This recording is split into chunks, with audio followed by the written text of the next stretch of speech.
Hello दोस्तों, मैं Harendra focus future में आप लोगों का बहुत बहुत स्वागत करता हूं। दोस्तों, हमने जो विषय शुरू किया है, जो सब्जेक्ट शुरू किया है वो हिस्ट्री है और आज जो हम पढ़ने वाले हैं इस क्लास में वो हिस्ट्री की चौथी क्लास है। बेटे आज की क्लास बहुत शानदार है, ठीक है नहीं? क्योंकि ये जो चैप्टर है जो मैं इस पर चर्चा करने वाला हूँ, आप लोगों ने स्क्रीन पर देख लिया होगा, ये सिंधु घाटी सभ्यता या हड़प्पा सभ्यता है। और अगर हम इसकी बात करते हैं हड़प्पा सभ्यता की, तो बेटा ये कई बार इससे आपके एग्जाम में क्वेश्चन देखने को मिल जाते हैं। तो इससे जो क्वेश्चन बनते हैं, कहाँ से क्वेश्चन रहते हैं, वो सारी बातें हम करके देखते हैं। कैसे थे ये लोग, क्या थी इन लोगों की संस्कृति, किसने खोजा है इसको, कितने नगर हैं, क्या है, वो सारी बातें हम इस क्लास में पढ़ेंगे बेटा, ठीक है नहीं? हड़प्पा सभ्यता को हम 2 क्लासों में पढ़ेंगे। आज पहली क्लास है इसकी, आज इसका बेसिक जानेंगे, इनकी सामाजिक आर्थिक धार्मिक दशा जानेंगे बेटा, और कल हम इसके नगरों को विस्तृत पढ़ेंगे, ठीक है नहीं? तो चलिए बेटे शुरू करते हैं क्लास को। सबसे पहले ध्यान देंगे, देखिए सिंधु घाटी सभ्यता। सिंधु घाटी सभ्यता की जब भी बात की जाती है बेटा, तो सिंधु घाटी सभ्यता का जो नाम है वो कहाँ से पड़ा है? सिंधु घाटी, मैंने आपको बताया था कि सिंध नदी और सिंधु नदी और उसकी जो सहायक नदियां थी, उन नदियों के किनारे जो लोगों ने अपने अधिवास बनाए, ठीक है नहीं, तो वही सभ्यता वहां पनपी। जिस सभ्यता को क्या कहा गया, तो उस सभ्यता को कहा गया था बेटा सिंधु घाटी की सभ्यता। और इसी सिंधु घाटी सभ्यता का दूसरा नाम, आप बेटा इसका दूसरा नाम, तो इसका जो दूसरा नाम है वो है हड़प्पा सभ्यता। हड़प्पा सभ्यता भी इसी सभ्यता का दूसरा नाम है। तो हड़प्पा सभ्यता इसको क्यों कहा गया? क्योंकि बेटा इसका खोजे जाने वाला जो प्रथम नगर था, सिंधु घाटी सभ्यता में खोजे जाने वाला जो पहला नगर था वो क्या था? हड़प्पा था। इसीलिए फिर इस सभ्यता को क्या कहा गया? हड़प्पा सभ्यता कहा गया, ठीक है ना? अच्छा बेटा, एक और बात, ये बात कब की है, इसका समय, तो अगर हम इसके समय की बात करें तो आप लोग देख रहे होंगे बेटा, इस हड़प्पा सभ्यता का जो समय है वो है आपका 2500 से 1750 बीसी। और बीसी की अगर बात करें तो इसको बोलेंगे बिफोर क्राइस्ट, या बेटा इसको ईसा पूर्व। तो ये जो बात है हड़प्पा सभ्यता की वो आपकी 2500 से 1750। अगर हम आज से इसको देखें तो बेटा आज से लगभग ये 4500 साल पहले की बात है, ठीक है ना? अगला समझिए, अगला देखो बेटा, अब ये सभ्यता कैसे पता चली, क्या पता चली, ठीक है नहीं? तो इस सभ्यता के विषय में कुछ लोग हैं जिन्होंने अपने अपने वक्तव्य या तथ्य दिए हैं।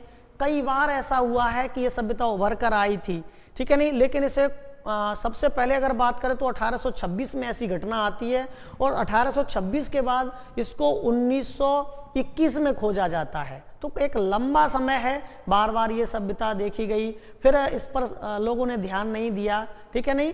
तो अच्छा, अगर हम इन बातों को आगे पढ़ें तो उसमें सबसे पहले देखेंगे कि इस सभ्यता का एक और नाम, इस सभ्यता को बेटे एक और नाम दिया गया है कांस्य सभ्यता। इस सभ्यता का एक और नाम है, तो आप याद रखेंगे, इसको कांस्य युग कहा जाता है।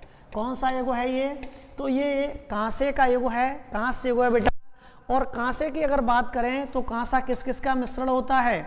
तो आप जानते होंगे तांबा और टीन, तांबा और टीन का मिश्रण होता है बेटा कांसा। तो ये कांस्ययुगीन सभ्यता है, क्योंकि इस सभ्यता में कांसे के अवशेष मिलते हैं, ठीक है ना?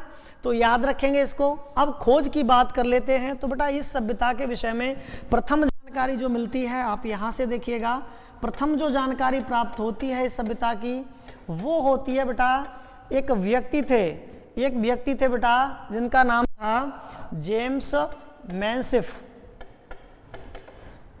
नहीं बेटा, जेम्स नहीं, चार्ल्स था, चार्ल्स मैनसिफ था बेटा, जेम्स नहीं था, उनका नाम चार्ल्स मैनसिफ था। व्यक्ति का नाम था चार्ल्स मैनसिफ। तो ये चार्ल्स मैनसिफ की एक पत्रिका थी, नैरेटिव ऑफ जर्नी। पत्रिका का नाम है बेटा नैरेटिव ऑफ जर्नी। ये जो नैरेटिव ऑफ जर्नी पत्रिका है, नैरेटिव ऑफ जर्नी बेटा, इस पत्रिका में, नैरेटिव ऑफ जर्नी पत्रिका में सबसे पहले 1826 में, कब की बात है ये? 1826 की बात है। तो सबसे पहले हड़प्पा सभ्यता का जिक्र जो मिलता है बेटे, वो मिलता है नैरेटिव ऑफ जर्नी पत्रिका में 1826, जो चार्ल्स मैनशिप की पत्रिका थी। ठीक है बेटा। अच्छा, इसके बाद देखिए दूसरा, इसकी खोज की अगर बात करते हैं तो उसके बाद दूसरा जो इसके विषय में जानकारी प्राप्त होती है वो होती है बेटा 1856। 1856 में जब हमारे यहाँ एक रेल लाइन बिछाई जा रही थी बेटा, कराची से लाहौर के मध्य रेल पथ बिछाया जा रहा था।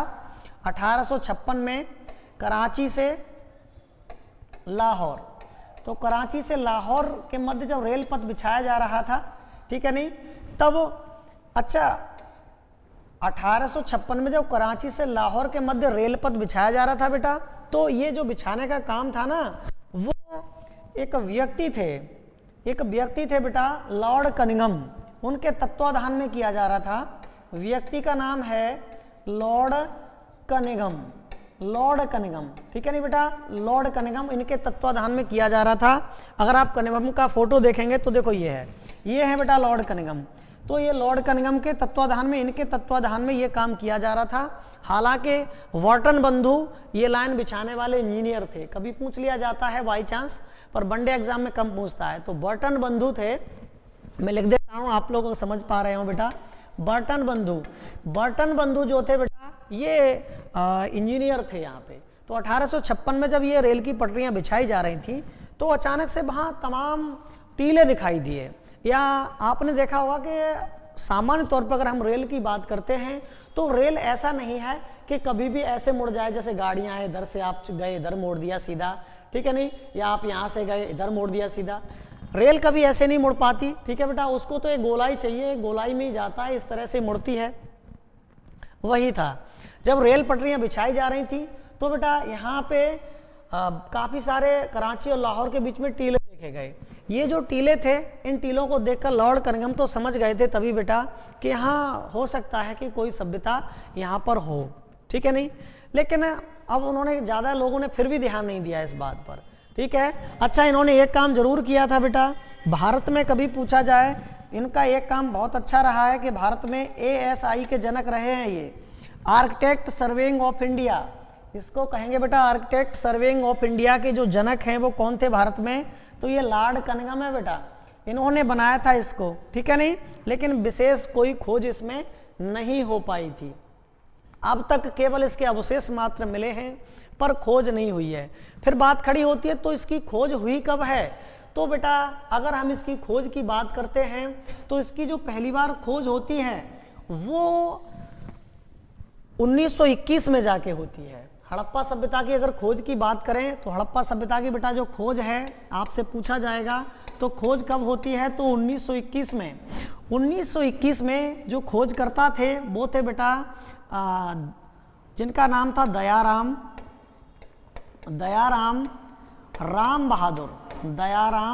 राम बहादुर शाहनी, ठीक है नहीं, ये व्यक्ति थे बेटा दयाराम राम बहादुर शाहनी। इन्होंने क्या किया था, नाम उल्टा हो गया क्या, राम बहादुर दयाराम साहनी है बेटे, इसको सही करना, ये जो नाम है वो राम बहादुर दयाराम साहनी, राम बहादुर दयाराम साहनी है बेटा, राम बहादुर दयाराम शाहनी। तो दयाराम शाहनी ने बेटा इसको खोजा है। कब खोजा है, 1921 में खोजा है। और इनके द्वारा जो खोजे जाने वाला पहला जो नगर मिला था, पहला जो स्थान था बेटा, वो पहला स्थान कौन सा था, हड़प्पा को इन्होंने खोजा था सबसे पहले। तो हड़प्पा इनके द्वारा खोजा गया पहला नगर है। एक और बात जानिए, हड़प्पा किस नदी के किनारे है, तो कभी नदी की बात करते हैं तो बेटा ये रावी नदी के किनारे था। किस नदी के किनारे खोजा गया था, रावी नदी के किनारे। जब हड़प्पा को खोजा गया तब पूछता है कि ASI architect surveying of India, या हिंदी में इसको बोलते हैं बेटे भारतीय पुरातत्व विभाग, और इसका मुख्यालय कलकत्ता में है। तो भारतीय पुरातत्व विभाग के जो अध्यक्ष थे वो जॉन मार्शल थे। 1921 में कभी पूछ ले कि इसके जो अध्यक्ष थे भारतीय पुरातत्व विभाग के, वो कौन थे, तो जॉन मार्शल। तो जॉन मार्शल के तत्वाधान में इसके खोज की गई, ठीक है नहीं, किसके द्वारा? राम बहादुर दयाराम साहनी के द्वारा बेटा इसको खोजा जाता है। और इसे खोजे जाने के बाद, इसको जब खोज लिया गया तब फिर खोजें शुरू हो गई। अगली वर्ष आप देखेंगे 1922 में मोहनजोदड़ो खोजा गया, उसके बाद फिर बेटा चन्हूदड़ो खोजा गया 1931 में, और फिर लगातार कई इसके नगर खोजे जाते रहे। ठीक है ना। अच्छा, अब आप समझिएगा, ये पूछ लेता है कभी कभी कि इस सभ्यता की जो खुदाई हुई है उसमें अब तक कितने नगर मिले हैं, या आप ये कह सकते हैं कि हड़प्पा सभ्यता में कुल कितने नगर मिले हैं। तो कुल जो नगरों की संख्या है बेटे वो लगभग 1500 है। कुल नगर कितने हैं? तो इस सभ्यता में 1500 नगर मिले हैं, कोई एक आध नगर नहीं है।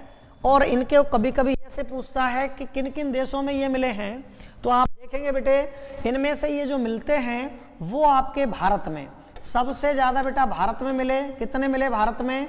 900। इसके बाद बेटा कुछ पाकिस्तान में, ये सब लगभग में है, लेकिन आपको एग्जाम में पूछेगा तो यही देता है। अगला पाकिस्तान में कितने हैं? तो बेटा यहाँ मिले हैं 600। और इसके बाद बात करते हैं अफगानिस्तान की, तो केवल 2 नगर अफगानिस्तान में मिले हैं। कहाँ मिले हैं 2 नगर बेटा? अफगानिस्तान में। अब देखो फिर जब ये 2 मिले हैं तो इम्पोर्टेंट हो जाता है, ठीक है नहीं? तो इनको एग्जाम में कई बार पूछा गया है कि वो 2 कौन कौन से हैं। तो बेटा वो 2 हैं, एक है आपका मुंडीकॉक, एक का नाम है मुंडीकॉक, और एक है बेटा सुरतघोई। क्या नाम है दूसरे का? दूसरे का नाम है सुरतघोई। तो अफगानिस्तान में 2 मिले हैं बेटा, मुंडीकॉक और सुरतघोई, ये 2 मिलते हैं। ठीक है ना। तो आप देख रहे हैं कई नगर मिले हैं इसका। अब देखिए इन नगरों के अलावा हम देखें तो इसके क्षेत्र को देखते हैं, कहाँ था क्या था, तो वो आप समझिएगा बेटा। देखिए इसके क्षेत्र की अगर बात करें तो इसके क्षेत्र में हम देखेंगे, आप इस स्लाइड को देखें बेटा। अच्छा ये देखो, ये जो चित्र है वो है आपका दयाराम शाहनी जी हैं, ये दयाराम शाहनी हैं, ठीक है नहीं? दयाराम शाहनी, याद रखना है इनको। अगला देखो इसके क्षेत्र को देखें तो देखो सबसे पहले इसकी आकृति देख लो, इसकी आकृति देख लो बेटा। तो इसकी आकृति ये बनी हुई है, किस तरह से है ये देखिए ऐसे ये आकृति थी। इस आकृति को आप क्या कहेंगे? त्रिभुजाकार। पूछा जाएगा कि हड़प्पा सभ्यता की आकृति कैसी थी, तो आप स्पष्ट देख पा रहे हैं ये बेटा त्रिभुजाकार आकृति थी। इस त्रिभुजाकार आकृति में हम देखें इसकी लंबाई चौड़ाई किधर से किधर है, क्या है, ठीक है नहीं? तो उसको देखेंगे। सबसे पहले इसके नगरों को देखो, तो देखो बेटा ये जम्मू कश्मीर है, ये अगर बात करें यहाँ पे तो ये पाकिस्तान में है, ये बात करें तो आपका यूपी में रहता है, और ये बात करें आपका तो नीचे रहता है आपका महाराष्ट्र में। इन नगरों को देखो यहाँ लिख दिया है स्पष्ट तौर पे, तो आप यहाँ से देख लीजिएगा।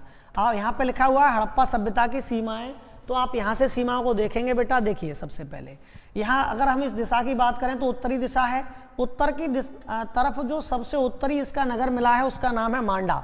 क्या है बेटा? मांडा। और मांडा कहाँ है?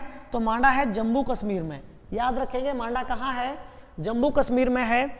और अगर हम उत्तर से दक्षिण में देखते हैं तो दक्षिण में दैमाबाद, कहीं कहीं दैमाबाद लिखा है लेकिन देमाबाद है बेटा, तो ये महाराष्ट्र में सबसे दक्षिणी नगर है इसका। और कभी पूरब में पूछ ले तो आलमगीरपुर मेरठ में इसका सबसे पूर्वी नगर है। और बेटा अगर हम पश्चिम की बात करते हैं तो सूतकांगेड और बलूचिस्तान में जो है वो इसका सबसे पश्चिमी नगर है, ठीक है नहीं? एक और जो विशेष बात है वो ये है, कई बार पूछ लिया जाता है कि इसकी जो लंबाई है, लंबाई और चौड़ाई किधर से किधर है। तो बेटा इस सभ्यता की जो लंबाई थी वो ये वाली थी। इसकी अगर मैं लंबाई की बात करता हूँ, आप लंबाई को देखेंगे तो इसकी लंबाई ये वाली है, ये लंबाई है बेटा इस सभ्यता की। मतलब लंबाई जो थी वो किधर थी? पूरब से पश्चिम। ये लंबाई थी, कितनी थी लंबाई? तो बेटे 1600 किलोमीटर इसकी लंबाई है। चौड़ाई की बात करें तो ये जो शेष रह गया ये चौड़ाई है। चौड़ाई कितनी थी इसकी? तो चौड़ाई थी बेटा 1400 किलोमीटर। 1400 किलोमीटर चौड़ाई थी। और इस हिसाब से देखें तो इसका जो क्षेत्रफल था वो कितना बनता है? तो बेटा इसका जो क्षेत्रफल है वो आप देखेंगे तो आपको 12,99,000 वर्ग किलोमीटर, 12,99,000 है नहीं, 12,99,000 हो गया कि नहीं हो गया? 12,99,000 वर्ग किलोमीटर में ये सभ्यता थी बेटा। ठीक है ना। तो इतना इसका क्षेत्रफल था, आप कहेंगे काफी विस्तृत थी ये सभ्यता। और अगर हम देखें विश्व की सभी सभ्यताओं को देखें, जैसा कि आप लोग पिछले वीडियो में देख चुके हैं, और अगर नहीं देखा है तो बेटा पिछला वीडियो देख लीजिएगा, तभी ये समझ आएगा आपको। तो पिछले वीडियो में मैंने बताया था मिस्र की सभ्यता सबसे पुरानी जरूर थी बेटा, लेकिन सबसे विस्तृत भाग में कभी पूछ लिया जाए कि विश्व में सबसे ज्यादा विस्तृत सभ्यता कौन सी थी, तो ये थी बेटा, ये थी आपकी सिंधु घाटी की सभ्यता, हड़प्पा की सभ्यता। ये सबसे बड़े क्षेत्र में विस्तृत थी, सबसे ज्यादा फैली हुई सभ्यता है बेटा सभी प्राचीन सभ्यताओं में। तो इतना आप इसका ये क्षेत्रफल है, आप देख रहे हैं इसको, ठीक है ना। अब इनकी बात करें, यहाँ कौन लोग रहते थे, तो बेटा हड़प्पा सभ्यता में जो रहने वाले लोग हैं उनको द्रविड़ कहा गया। क्या कहा गया है? द्रविड़। तो यहाँ जो निवास करने वाले लोग हैं वो द्रविड़ थे। एक बात और जान लें आप लोग, वर्तमान की अगर वर्तमान भारत की बात करता हूँ तो द्रविड़ किधर निवास करते हैं भारत में, तो बेटा दक्षिण भारत की तरफ अगर जाएंगे तो उधर जो निवास करते हैं वो क्या है? द्रविड़ निवास करते हैं, ठीक है नहीं। और दक्षिण भारत वालों की संस्कृति की बात करें और हड़प्पा की संस्कृति की बात करें तो लगभग बहुत सारी चीज़ें मिलती जुलती हैं। जैसे एक उदाहरण के तौर पे मैं बात कर लेता हूं बेटा, ये जो हड़प्पा सभ्यता है ये मात्र सत्तात्मक सभ्यता थी, है नहीं। देवी को बड़ा माना जाता था, मात्र देवी को बड़ा माना जाता था, आगे पढ़ेंगे हम वीडियो में। तो और ये वाले आपने देखा होगा अभी भी वर्तमान में, अगर आप साउथ की मूवियाँ देखते होंगे तो देखा होगा कि मूवियों में जो अक्सर दिखाया जाता है वो जो पूजा पाठ दिखाया जाता है वो देवी का पूजा, देवी की पूजा करते हैं, है नहीं। वो एक अजीब तरह की हुलुल करके वो आवाज़ निकालते हैं, वो आपने देखा होगा, ठीक है। तो ये सब क्या है? ये द्रविड़ वाले जो हैं, ठीक है नहीं, वो यही हैं। आर्यों ने जब आक्रमण किया था तो इनके जो अवशेष रह गए थे इधर उत्तर भारत की तरफ, वो सब उधर ही चले गए थे दक्षिण भारत में, समझ रहे हैं। तो कुल मिला के उनके अवशेष कहे जाते हैं, ये याद रखिएगा।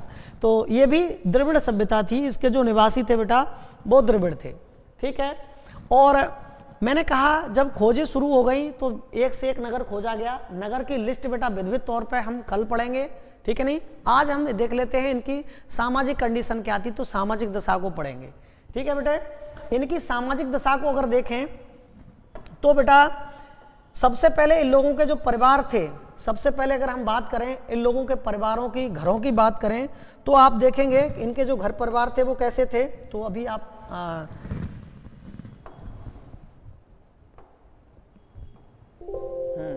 अभी आप देखिए बेटा, इनके घर परिवारों की बात करें तो मैं इसी स्लाइड पर लिखता हूं, ठीक है नहीं, आप यहां से देखना।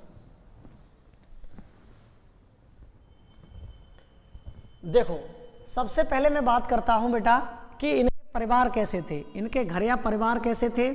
तो हम घर परिवारों की बात करेंगे तो उसमें पढ़ते हैं क्या पढ़ते हैं? सामाजिक दशा की बात करते हैं। तो इनकी जो सामाजिक दशा है, कैसे रहते थे। सबसे पहले इनके जो परिवार थे बेटा, इन लोगों के परिवार कैसे होते थे, तो इनके परिवार थे मात्र सत्तात्मक। कैसे परिवार थे? इन लोगों के परिवार होते थे मात्र सत्तात्मक। मात्र सत्तात्मक का अर्थ है बेटा, मात्र सत्तात्मक, जहाँ वंश जो चलता था वो माता के अनुसार चलता था। वंश कैसे चलता था? तो माओ के अनुसार इन लोगों का वंश चलता था, तो परिवार मात्र सत्तात्मक थे। वर्तमान में कैसे परिवार हैं? तो बेटे वर्तमान में परिवार पितृ सत्तात्मक हैं, ठीक है नहीं, उस समय मात्र सत्तात्मक थे। अगला देखिए, अगर हम इनके घरों की बात करें, इन लोगों के घर कैसे थे, तो इन लोगों के घर नगरीय सभ्यता में पक्के घर थे। कैसे थे ये बेटा? इनके जो घर होते थे वो पक्के घर थे इन लोगों के। और ये सभ्यता कैसी थी? तो नगरीय सभ्यता थी, पक्के घर थे, सभ्यता पूरी तरह से आप ये कहेंगे पूर्ण नगरीय सभ्यता थी ये। मतलब नगरी का मतलब बेटा ये सिटी में निवास करने वाली सभ्यता थी। ये लोग पूरा शहर की तरह निवास करते थे, ठीक है ना। अच्छा, पक्के घरों की अगर बात करें तो यहाँ से क्वेश्चन बन जाता है बेटा कि पक्के घर जब बनाते थे तो ईंटों का प्रयोग करते होंगे। तो ईंटों का जो प्रयोग करते थे उन ईंटों का अनुपात पूछ लेता है लंबाई चौड़ाई का, तो आप ये कहेंगे कि 4:2:1 के अनुपात में इस सभ्यता की ईंटें प्राप्त होती हैं। इस सभ्यता की जो ईंटें हैं वो कैसे हैं? तो 4:2:1 के अनुपात में ये ईंटें प्राप्त होती हैं। ये क्या है बेटा? ये लंबाई है ईंट की, ये चौड़ाई है और ये ऊंचाई है, ठीक है नहीं। तो इस अनुपात में ये अपने घरों में ईंटों का प्रयोग करते थे। अच्छा, एक और बात देखो, ईंटों का जो ज़्यादातर प्रयोग था बेटा ये करते थे अपनी बड़ी बड़ी ऊंची ऊंची बिल्डिंग्स बनाने में, ठीक है नहीं। इसके अलावा अगर बाहरी दीवारों दुर्गों की बात करते हैं तो ये जो दुर्ग बनाते थे, दुर्ग का मतलब होता है कि नगर के चारों तरफ की बाहरी दीवार, है नहीं, या घरों के बाहरी दीवार, तो ये दुर्ग जो बनाते थे वहाँ कच्ची ईंटों का इस्तेमाल भी कर लेते थे और कई एक जगह आप देखेंगे तो सड़कों में भी कच्ची ईंटों का इस्तेमाल करते थे। ठीक है ना, तो ये था। अच्छा, घरों से एक और क्वेश्चन आता है बेटा कि सभ्यता में जो घर मिलते हैं वो किधर ऊंचे मिलते हैं, किधर नीचे मिलते हैं। तो याद रखना, पूरब पश्चिम को अगर हम देख लें तो पश्चिम की ओर घर जो थे वो काफ़ी ऊंचे ऊंचे मिलते हैं। पश्चिम की ओर ऊंचे घर और पूरब की ओर इस सभ्यता में नीचे घर थे। इससे ये अंदाज़ा लग जाता है कि इस सभ्यता में जो धनाढ्य लोग थे, धनाढ्य परिवार थे, वो बेटा किधर निवास किया करते थे, पश्चिम की ओर। और ये कह सकते हैं कि जो जिन लोगों के पास धन नहीं था या जो मजदूर वर्ग के लोग थे वो किधर रहते थे, वो बेटा पूरब की ओर उनके घरों के अवशेष मिलते हैं। ठीक है ना। अगला देखिए, अब अगर आगे बात करते हैं इस सभ्यता में तो ये जो लोग थे बेटा, इनकी नालियाँ बहुत प्रसिद्ध हैं। ठीक है नहीं, आप जैसे देखो अगले स्लाइड को अगर हम देखें, हम अगर इसमें अगले स्लाइड को देखें तो उसमें घर और नालियों की बात की गई है बेटा। ठीक है नहीं, तो आप देखिएगा, देखिए इसमें जो घर और नालियां हैं उनको दिखाने का प्रयास किया गया है। आप यहां से समझ पा रहे होंगे। देखिए इसमें दिखाया गया है, सबसे पहले तो आप ईंटें देखेंगे, इसमें ज़्यादातर पक्की ईंटों को ये अवशेष दिखाए गए हैं, है नहीं, ये पक्की ईंटों का यूज है। लेकिन इनमें जो इनकी नालियाँ और ये जो सड़कें हैं, ये बड़ी विशेष बात है। सड़कें देख रहे हैं बिल्कुल एकदम लेवल से हैं बेटा, स्ट्रेट सड़कें हैं, है नहीं। तो अगर हम इन सड़कों की बात करें तो आप समझ लीजिएगा, इनमें जो सड़क की पद्धति थी, ये जो सड़कें बनाते थे उनकी पद्धति को ग्रिड पद्धति कहा गया। कौन सी पद्धति कहा गया बेटा? ग्रिड। इसको ग्रिड या जाल पद्धति कहा जाता है। क्या कहा जाता है? ग्रिड या जाल पद्धति। ठीक है नहीं, जाल पद्धति और ग्रिड पद्धति का क्या अर्थ है उसको समझिए बेटे। तो देखो, ग्रिड या जाल पद्धति को आप ये कहेंगे कि इनकी जो सड़कें थी वो लगभग इस तरह से एकदम एक दूसरे को 90 अंश के कोण पर काटा करती थी। 90 अंश का कोण मतलब होता है बेटा समकोण। तो इनकी सड़कें कहाँ काटती थी? समकोण पर। इन लोगों की जो सड़कें थी वो समकोण पर काटा करती थी। ठीक है नहीं, जैसे अभी आपने आज देखा होगा कि जो शहर हमारे यहाँ व्यवस्थित क्रम में बसे हुए हैं वो तो बसे ही हैं, उनका तो कोई दिक्कत है ही नहीं, है नहीं। अच्छा, अगर आपको पता है बेटा कि भारत का व्यवस्थित क्रम में पहला नगर कौन सा है तो मुझे कमेंट में बताइए। ठीक है बेटे। और जैसे आप लोग देखते हैं अभी दिल्ली, नई दिल्ली की बात करें, जॉर्ज लुटियंस ने उसको डिजाइन किया था बेटा, तो वो एक व्यवस्थित नगर है। डिजाइन का मतलब है कि जिसका नक्शा बनने के बाद वहाँ जनसंख्या निवास करे तो वो कहेंगे कि व्यवस्थित बसा हुआ है। और जहाँ जनसंख्या पहले से निवास करे उसके बाद गलियाँ वलियाँ ये सब बनती हैं। तो आपने देखा होगा विशेष तौर पर ग्रामीण बस्तियों में कि वहाँ कई एक बार ऐसा होता है कि जो सड़कें होती हैं उन लोगों की वो बहुत सक्रिय हो जाती हैं। ठीक है ना, तो ये कारण था। अच्छा, ये लोग व्यवस्थित क्रम में रहते थे, तो सड़कें इनकी जो होती थी वो एक दूसरे को समकोण पर काटती थी, बड़ी सड़कें होती थी बेटा। अगली अगर बात करते हैं तो इन्हीं बड़ी सड़कों में से छोटी छोटी सड़कें और ये इधर उधर निकाला करते थे। जैसे आप देख रहे हैं एक सड़क ये दिखाई गई है नहीं, इस सड़क में से देखो ये छोटी सी एक सड़क बाहर इधर निकली है, एक सड़क अंदर की तरफ निकली है। ये छोटी छोटी सड़कें निकला करती थी। और इन सड़कों की अगर बात करें तो ये जो सड़कें हैं, इन सड़कों की ओर इनकी एक विशेष बात थी इन लोगों के घरों की कि इनके जो मेन गेट होते थे वो कभी भी इन मुख्य गलियों में नहीं खुलते थे। मुख्य गलियों में बेटा ये अपने गेट कभी नहीं बनाते थे। ये जो सहायक गलियां थी, इन सहायक गलियों में इन लोगों के क्या होते थे? गेट हुआ करते थे। तो फिर मुख्य गलियों में क्या था बेटा? पानी का निकास। जो पानी का निकास होता था वो इनमें घरों में पीछे की ओर होता था। समझ रहे हैं आप? इस बात को ऐसे समझ सकते हैं बेटे, जैसे ये कोई घर है, मान लीजिए मैं कहता हूँ ये कोई घर है और ये सहायक गली में बना हुआ है, इसके पीछे कोई मुख्य गली जाती है, ये कोई मुख्य गली जाती है। तो इनका जो मुख्य द्वार होता था वो तो सदैव सहायक गली की ओर होता था, जो कि आज के बिल्कुल विपरीत है। आप लोग आज देखते हैं किसी को भी देखो, आज जो उसका मुख्य द्वार होता है वो किधर चढ़ाता है? मेन पर, फ्रंट पर जाता है पहले। ठीक है नहीं। और ये लोग कहाँ जाते थे बेटा? ये सहायक गलियों में। और पानी का निकास कभी कभी एग्जाम में आपको पूछ लेता है कि हड़प्पा सभ्यता में जल का निकास किधर होता था बेटे? तो याद रखना, इनके जो वॉशरूम वगैरह होते थे वो सब किधर होते थे? पीछे की ओर। पीछे की ओर। तो जो बड़ी नालियाँ होती थी वो इनमें पीछे की ओर होती थी। एक बात और जान लीजिएगा, इस सभ्यता की नालियाँ बहुत प्रचलित हैं और आज के समाज में हम जिन नालियों को बना रहे हैं वो इससे बहुत ज़्यादा मायने में प्रभावित हैं, ठीक है नहीं। ये 3 प्रकार की नालियों का इस्तेमाल किया करते थे। इन नालियों की अगर बात करें हम तो आप देखेंगे एक प्रकार था इन लोगों का यू प्रकार, एक प्रकार था बेटा वी प्रकार और एक प्रकार था इनमें एल प्रकार। ये प्रमुख थी। इनके अलावा आप 1-2 जगह देखेंगे बेटा तो बांस का भी प्रयोग मिलता है, ठीक है नहीं। जब मैं कल आपको लिस्ट से जगह पढ़ा रहा हूँगा, उनके अवशेष पढ़ा रहा हूँगा, तब मैं आपको बताऊँगा कि कहाँ कहाँ से बांस की नालियों के अवशेष मिले हैं। जैसे आज हम लोग पाइप का इस्तेमाल करते हैं, वैसे ये लोग उस समय बांस का इस्तेमाल कर लिया करते थे। तो आपको कई एक जगह लकड़ी की नालियों के अवशेष मिलेंगे देखने को, ठीक है नहीं। कल अवशेषों में बात करेंगे बेटा। अभी ध्यान दीजिएगा तो इनकी जो नालियाँ थी वो 3 प्रकार की थी। ये 3 प्रकार की नालियाँ, इनमें यू आकार की अगर बात करें तो यू आकार का मतलब ऐसे समझ लीजिएगा, इस तरह से नाली है। ये यू आकार की नाली है बेटा, जो विशेष तौर पे इन मुख्य गलियों में हुआ करती थी। आज भी आपने देखा होगा कि जो बड़ी सड़कें हैं उनके किनारे पे जो नाली बनाई जाती है वो इसी आकृति की होती है, ये वाली।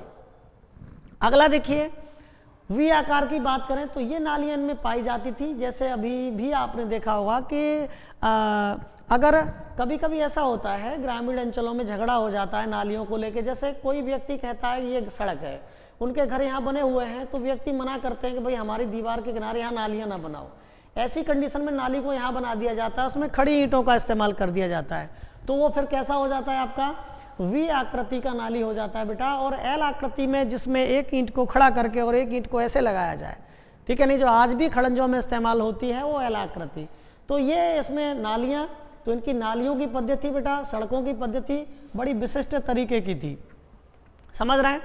तो ये जो था वो इनके सामाजिक दशा में था, ठीक है नहीं, कैसे थे, क्या करते थे, वो मैंने आपको बताया। इसी सामाजिक दशा में एक और बात जान लीजिएगा, खाने पीने की बात और कर लेते हैं। कैसे थे, क्या क्या खाते पीते थे। तो खाने पीने की अगर हम बात करते हैं बेटा, तो ये लोग जो थे शाकाहार और मांसाहार दोनों का इस्तेमाल करते थे, है नहीं। कुछ चीज़ें शाकाहारी, कुछ लोग जैसे आज हैं कुछ शाकाहारी हैं, कुछ मांसाहारी हैं, वैसे ये लोग भी थे। शाकाहार का इस्तेमाल भी करते थे बेटा और मांसाहार का इस्तेमाल भी करते थे, ठीक है नहीं। अच्छा, फसलों की बात करें तो इसमें अभी हम इनकी आर्थिक दशा में पढ़ेंगे। फसलें जो खाद्यान्न थे बेटा सभी लगभग ये उगाना जानते थे, ठीक है नहीं। अगला देखिए, इनकी इसमें और विशेष बात थी जो सामाजिक दशा में है, वो देखें बेटा। तो इनका ये आपको दिख रहा होगा एक चित्र है स्नानागार का। ये इस सभ्यता की विशेषता है, इन लोगों का स्नानागार, ठीक है नहीं। अब मैंने आपको जब विश्व की सभ्यताएं पढ़ाई थी तो मैंने आपको कहा था मैंने बेटे इनके जो अवशेष मिलते हैं वो हमको अन्नागार और स्नानागार के तौर पर मिलते हैं कि नहीं मिलते। जैसे मैंने चीन का बताया आपको, चीन की दीवार है, मिस्र में पिरामिड है, वैसे ही बेटा इसमें क्या मिले थे, अन्नागार और स्नानागार। तो आप यहाँ से देखेंगे ये जो चित्र दिखाया गया है बेटा, ये लोगों का स्नानागार था। और ये चित्र कहाँ से प्राप्त हुआ है, तो आपको कभी पूछा जाए तो ये मोहनजोदड़ो से है। कहाँ से है ये है बेटा आपका मोहनजोदड़ो से। मोहनजोदड़ो में ये चित्र मिला है, या आप ये कह सकते हैं कि ये जो स्नानागार है वो कहाँ से प्राप्त हुआ है, तो मोहनजोदड़ो से प्राप्त हुआ है। अब देखो इसमें ये वाली आप देखेंगे यहाँ से यहाँ तक जो है वो इसकी लंबाई है बेटा 180 फुट ये लंबा है, ठीक है नहीं। और ये वाली इसकी क्या है, ये वाली चौड़ाई है, तो ये 108 फुट चौड़ा है। इतना लंबा चौड़ा ये एक स्नानागार मिला है। वो कहाँ से मिला है, तो मोहनजोदड़ो से मिला है। अगला देखिए, आगे देखते हैं इस क्रम में। तो बेटा ये देखिएगा, ये इसका मॉडर्न रूप है बेटा, है वही स्नानागार ही। ये एक कल्पना की गई है कि संभवतः कैसा दिखता होगा, ठीक है नहीं। तो उस समय ऐसा दिखता होगा। अभी जो पुराना वाला आपने जो इससे पहले स्लाइड देखी थी उसमें जो फोटो था वो इसका अवशेष है। ये कल्पना मात्र है कि लगभग ऐसा होगा। तो आप जिसको अभी वर्तमान में स्विमिंग पूल है नहीं, ओ वैसे वही है ये स्विमिंग पूल बेटा, ठीक है।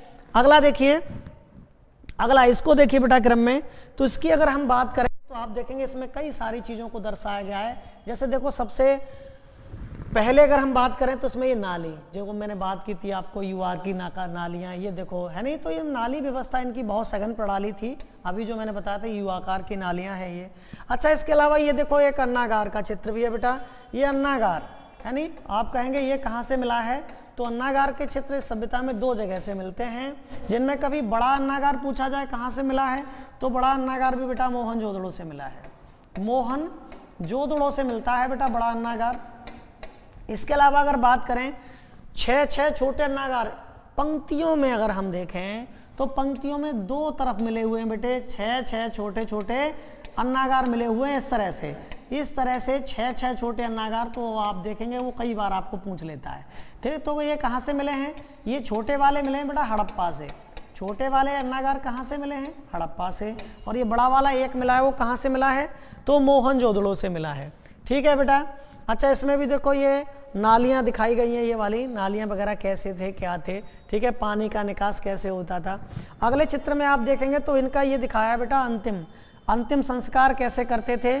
तो इनकी जो अंतिम संस्कार की प्रणाली है, या आप ये कह सकते हैं कि ये शवों का दहन कैसे करते थे। तो जो इनका अंतिम संस्कार इस चित्र में दिखाया गया है, देखिएगा बेटा, ये अंतिम संस्कार की विधि। अंतिम संस्कार की बात करें तो 3 तरह से था इसमें, इस सभ्यता में बेटा ये लोग 3 तरह से करते थे अंतिम संस्कार। वो कैसा कैसा है तो वो आप लोग देखिए। सबसे पहले अगर हम बात करें तो हम कहेंगे ये लोग दफन करते थे बेटा। दफन के बाद अगर दूसरा बात करें तो ये लोग दहन भी करते थे। दहन का मतलब जलाना होता है। और अगला है आंशिक दफन। अगला क्या है, आंशिक दफन। तो ये लोग आंशिक दफन भी करते थे, ठीक है। नहीं, ये आंशिक दफन है बेटा, आंशिक दफन का अर्थ होता है बेटे, ये अभी परंपरा आप देखेंगे तो पारसियों में पाई जाती है, ये आंशिक दफन वाली। एक एक को समझे। दफन का अर्थ है बेटा, जैसे अभी मुस्लिम धर्म है, ईसाई धर्म है, उसमें देखा होगा कि शवों को क्या कर दिया जाता है, दफना दिया जाता है। अगर कोई भी व्यक्ति मर गया तो बस उसका अंतिम संस्कार में उसको दफन कर दिया जाता है, ठीक है ना। अच्छा, एक बात यहाँ से एक क्वेश्चन बताइएगा कमेंट करके मुझे, कि जो व्यक्ति कब्र खोदता है उसको क्या कहते हैं, कब्र खोदने वाले व्यक्ति को बेटा क्या कहते हैं। ये हिंदी से भी क्वेश्चन बन जाता है, ठीक है बेटे। अगला देखिए, दहन का मतलब होता है जलाना। जैसे आप हिंदू धर्म में अभी जलाते हैं बेटा, हिंदू धर्म में जो जलाने की प्रक्रिया है वो दहन है, तो ये दहन भी करते थे। आंशिक दफन का मतलब होता है बेटा जो पारसी धर्म में है, इसको जरूर याद रखना बेटा। पारसी धर्म में क्या है कि पारसी धर्म में अगर कोई व्यक्ति मर जाता है तो उसको पहले एक जगह होती है बेटा जिसको दकन बोलते हैं, दकन, ठीक है। नहीं, तो दकन में पहले उसको फेंक दिया जाता है। फेंकने के बाद में वो चील, कौए, पशु पक्षी जो भी है वो उसको पहले खा लेते हैं, ठीक है। नहीं, जो फिर अवशेष बचा है, जो भी बच जाए, जैसे हड्डियाँ ही बचती होंगी सामान्य तौर पे, तो बेटा फिर उन हड्डियों को क्या किया जाता है कि उनको दफन कर दिया जाता है, ठीक है। नहीं, तो ये 3 तरह की इसमें अंतिम संस्कार की प्रक्रिया थी। और विशेष बात यह है कि इसमें दफन बहुत ज़्यादा मायने में था। और दफन की बात करें तो आप देख रहे हैं ये समाधि स्थलों को इस चित्र में दिखाया गया है बेटा। समाधि स्थल इसमें एक बड़ा प्रसिद्ध है बेटा, जो एग्जाम में बहुत आता है, R37 नाम से। R37 नाम के जो कब्रिस्तान है वो कहाँ से मिले हैं अवशेष, तो ये अवशेष मिलता है आपका हड़प्पा से।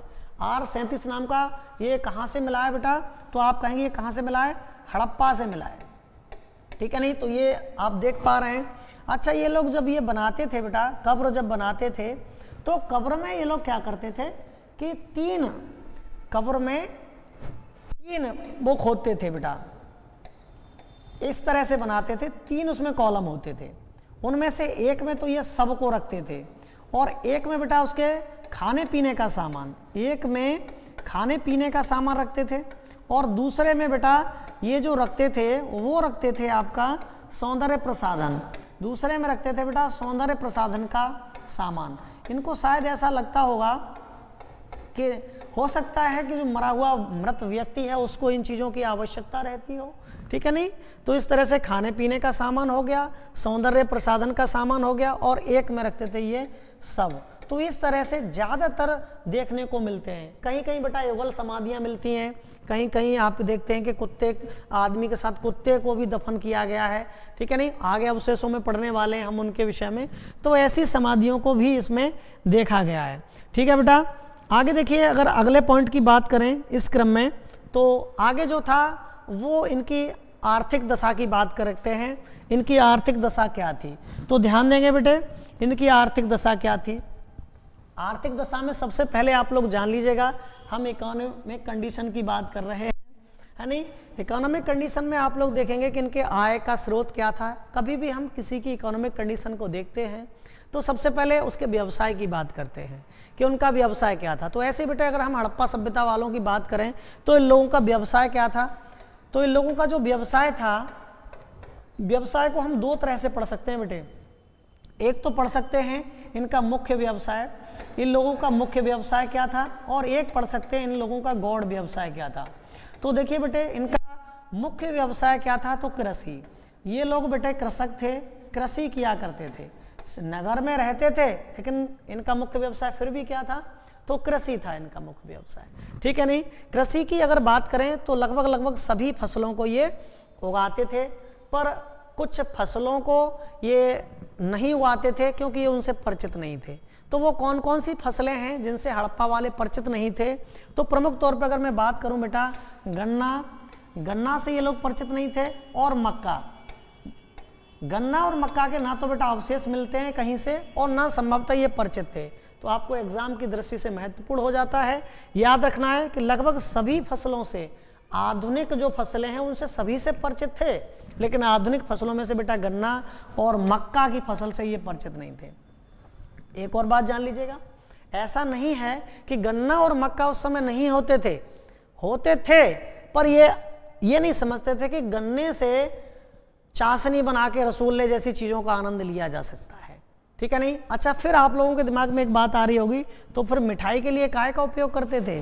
तो बेटा ये लोग मिठाई के लिए जो उपयोग करते थे वो शहद और फलों के रस का इस्तेमाल करते थे। या तो ये शहद का इस्तेमाल करते थे या फिर फलों का रस, तो इनसे ये मिठास का एहसास किया करते थे, ठीक है नहीं।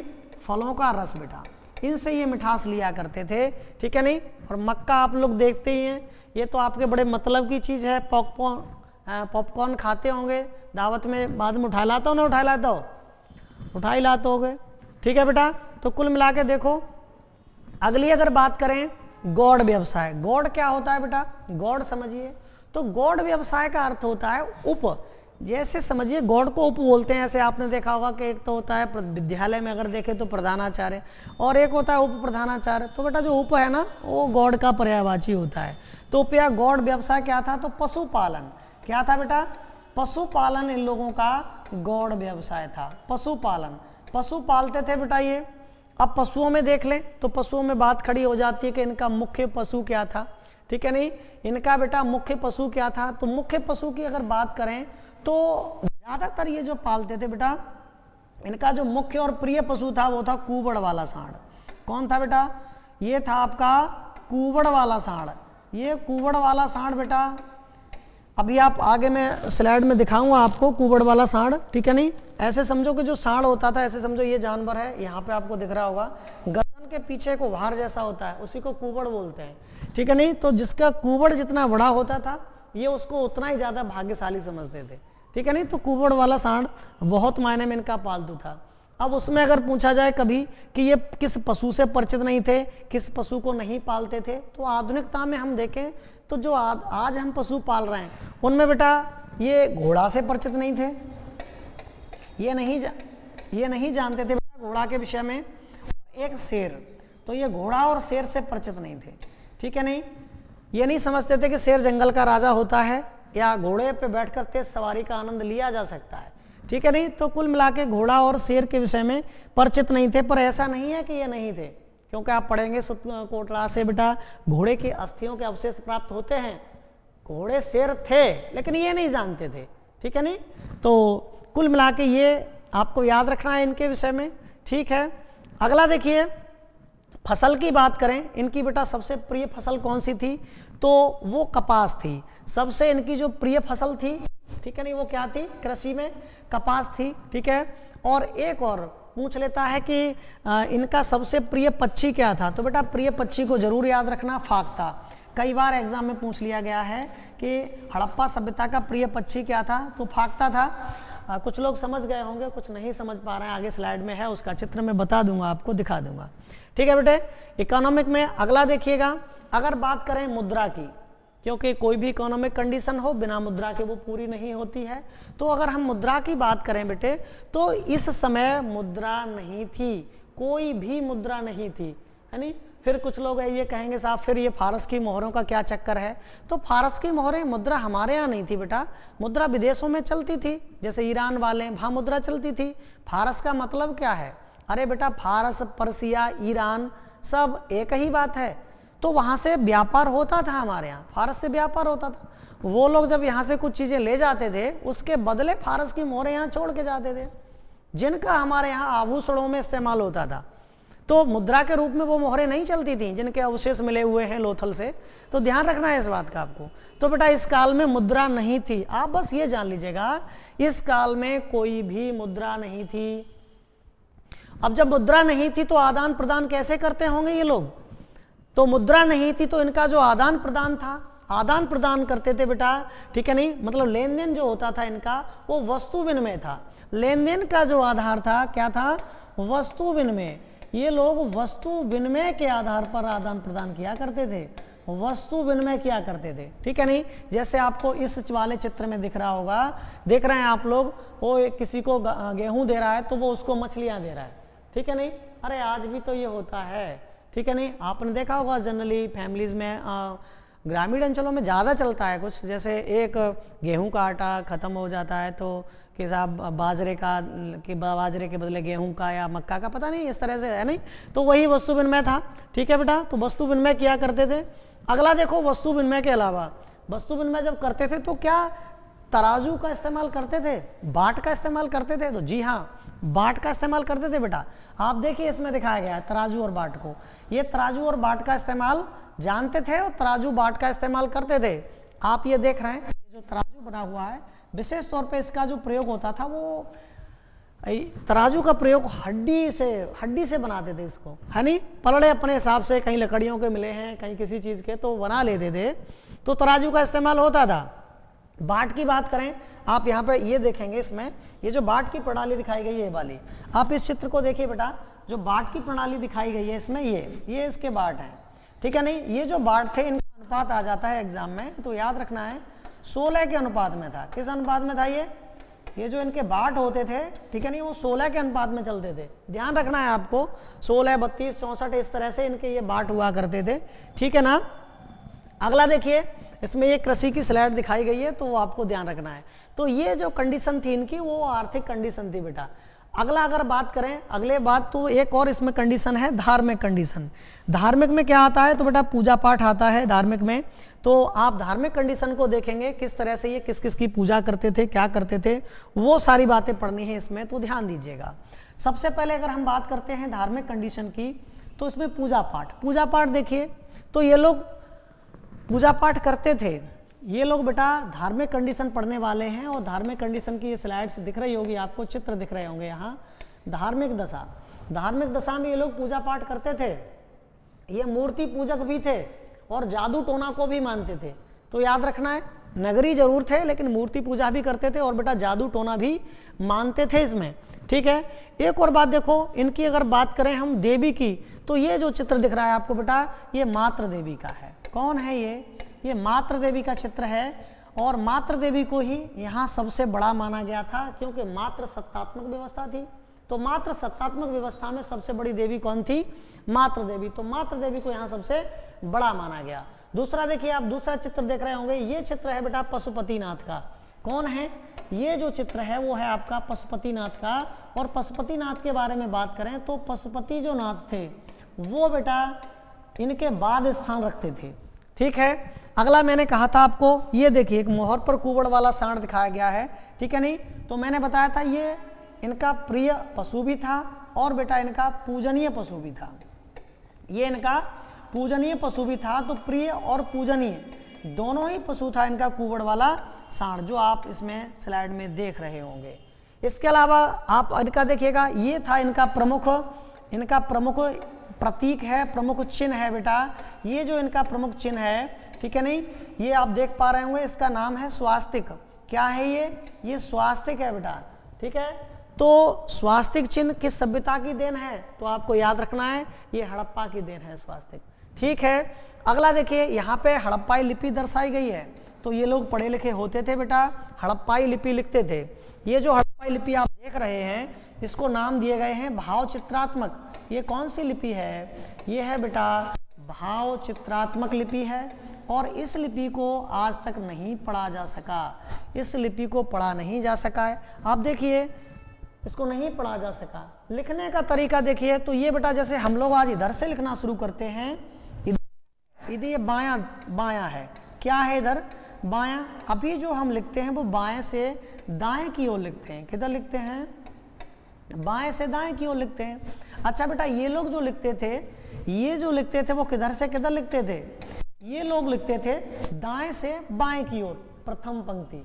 जैसे ये पंक्ति है, यहाँ से ये लोग इधर को लिखते थे, ये पहली पंक्ति इधर लिखेंगे और दूसरी फिर यहाँ से फिर यहाँ इधर को लिखते थे तो दूसरी पंक्ति इधर लिखी जाती थी। फिर बेटा तीसरी यहाँ से इधर को लिखी जाती थी, फिर चौथी यहाँ से इधर लिखी जाती थी। तो ये इनके लिखने का क्रम था हड़प्पा सभ्यता वालों का। बात समझ रहे हैं बेटा? अच्छा इसको कभी पूछता है कि भाव चित्रात्मक को कुछ और भी नाम दिए गए हैं? तो जी हाँ बेटा, इसको कहा जाता है गोमूत्रिका लिपि। इसको गोमूत्रिका लिपि भी कहा जाता है। गोमूत्रिका लिपि के अलावा यूनानियों ने इसको बेटा क्या कहा था? तो यूनानियों ने इसको वूस्ट्रोफिडन है, यूनानियों ने इसको वूस्ट्रोफिडन नाम दिया है, बूस्ट्रोफिडन। यूनानियों ने क्या कहा? इसको बूस्ट्रोफिडन कहा बेटा। ठीक है, तो ये इस लिपि के नाम हैं। एक और बात, अगर हम इसमें बात करते हैं कि अब तक इसमें कितने अक्षरों को खोजा चुका है, इसके कितने चित्रों को खोजा जा चुका है, तो लगभग इनकी संख्या बेटा 400 से अधिक है। 400 से अधिक नए नए प्रकार के इसमें चित्रों को खोजा चुका है। इनमें एक क्वेश्चन इंपोर्टेंट है कि 10 बड़े अक्षर कहाँ से मिलते हैं? तो बेटा याद रखना, वो एक स्लाइड मिलती है धौलावीरा से। तो 10 बड़े अक्षर उस पर लिखे हुए हैं उस स्लाइड पर, ठीक है, जो कहाँ से है? आपकी धौलावीरा से है बेटा। अगला देखिए, अगली अगर बात करें तो पूजा पाठ में ये बेटा इनके अलावा हर उस चीज़ को पूजते थे जिससे इनको कुछ भी प्राप्त होता था। आप ये कह सकते हैं कुल मिला के, जैसे वृक्ष फल प्राप्त हो रहे हैं तो वृक्षों को पूजते थे बेटा, ये झरनों को पूजते थे, नदियों को पूजते थे, यहाँ तक कि बेटा ये लिंग और योनियों को भी पूजते थे। ठीक है, नहीं तो इन्हें अगर कुछ भी प्राप्त होता था तो उन सारी चीज़ों को ये पूजा करते थे। ठीक है बेटा, तो ये तो जो दशा थी इनकी वो धार्मिक दशा थी बेटा, धार्मिक कंडीशन थी। ठीक है ना। अगला देखेंगे वस्त्र वगैरह कैसे पहनते थे, तो इस स्लाइड में दिखाया गया है।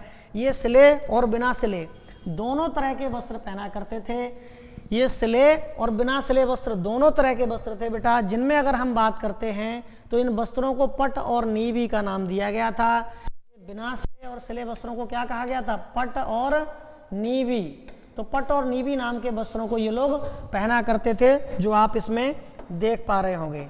ठीक है बेटा, अगली अगर हम बात करते हैं इसके अलावा, तो देखिए ये जो स्लाइड में दिखाया गया है आपको, ये फाख्ता है। जो मैंने कहा था हड़प्पा सभ्यता का प्रिय जानवर कौन था बेटा? प्रिय पक्षी कौन था बेटा? तो वो ये था, ये है बेटा फाख्ता। ठीक है, नहीं ये फाख्ता है बेटा। ठीक है, और अगला मैंने बताया था ये कपास, इनका क्या था? कपास।